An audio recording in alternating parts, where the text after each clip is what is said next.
Un saludo fraterno para quienes nos acompañan hoy en este devocional de la Iglesia Colombiana Metodista, Jesucristo Casa de Oración. La invitación es para que continuemos analizando algunas enseñanzas que encontramos en el primer libro de Samuel, en este caso capítulo 2, versículos del 12 al 16. Dice: los hijos de Elí eran unos perversos que no tomaban en cuenta al Señor.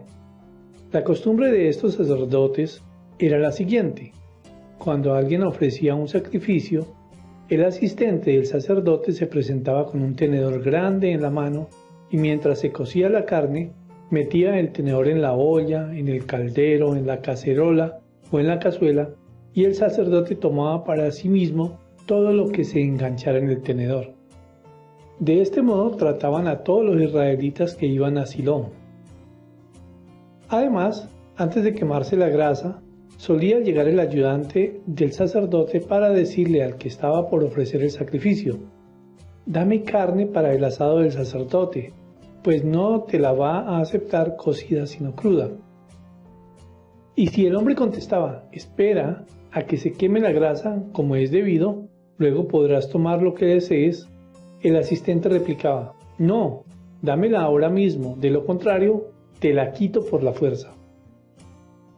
Así que el pecado de estos jóvenes era gravísimo a los ojos del Señor, pues trataban con desprecio las ofrendas que le pertenecían. Las funciones de los sumos sacerdotes habían sido definidas desde tiempos de Moisés para los miembros de la tribu de Leví, que constituían un grupo diferenciado del pueblo de Israel, pero a su vez respetado por él mismo. Los levitas no tenían tierra ni heredad, y su única función era la de encargarse de todo lo relacionado con la adoración de Dios en el templo. Vivían de una parte de las ofrendas que el pueblo de Israel presentaba en el templo.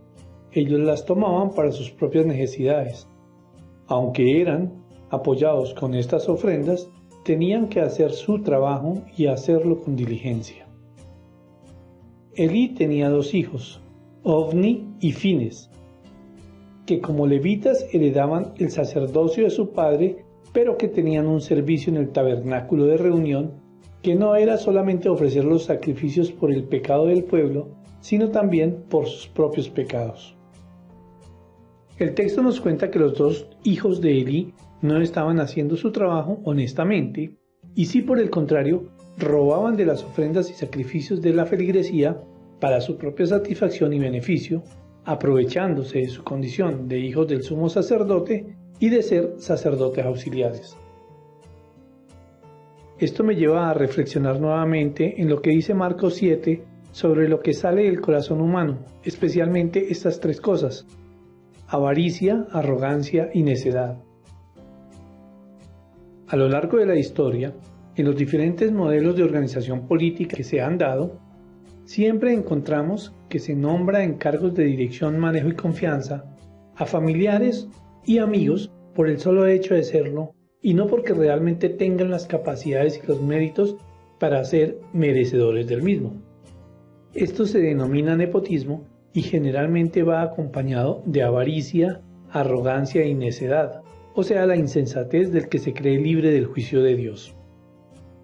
En el siglo XVIII, en Francia se generó toda una revolución del pensamiento social plasmada en la Declaración de los Derechos del Hombre y del Ciudadano, que definían los derechos personales, los de la comunidad y los universales. A partir de allí se comienza a gestar un nuevo orden social que propende por la participación de todos y todas en igualdad de condiciones para la toma de decisiones que atañen a la comunidad. Sin embargo, en pleno siglo XXI es muy común ver cómo las posiciones de poder se heredan sin considerar que quienes las ejerzan tengan los méritos suficientes para ser dignos de su cargo. Se sigue dando el nepotismo. Llegan entonces a los altos cargos de la administración pública personas que, como los hijos de Elí, no están interesados en el bien común, en el ejercicio honesto de su servicio, del manejo de los recursos para el bien de todos y de rodearse de colaboradores dignos de sus cargos por sus cualidades profesionales y morales. Por el contrario, se aprovechan del erario público en beneficio propio de familiares y amigos sin importar que estos recursos son para el bien general. Contrasta esta manera de escoger a personas con grandes responsabilidades a la forma como el Señor Jesús lo hizo cuando escogió a los 12. Mi amigo el poeta José Gutiérrez dice esto, y cito: los discípulos fueron llamados en su juventud. Jesús observó el potencial en ellos y no eran jóvenes sin formación. La expresión del vulgo sin letras quería decir que no eran instruidos en las leyes rabínicas, pero tenían formación.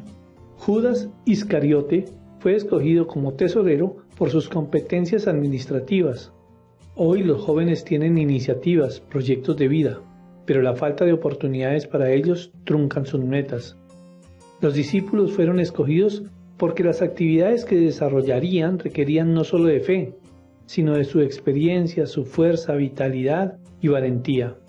Pedro caminó sobre el espejo de agua porque conocía el mar, anhelaba experimentar, correr el riesgo. Así son los jóvenes de hoy. Mis respetos por esos soñadores que anhelan emprender.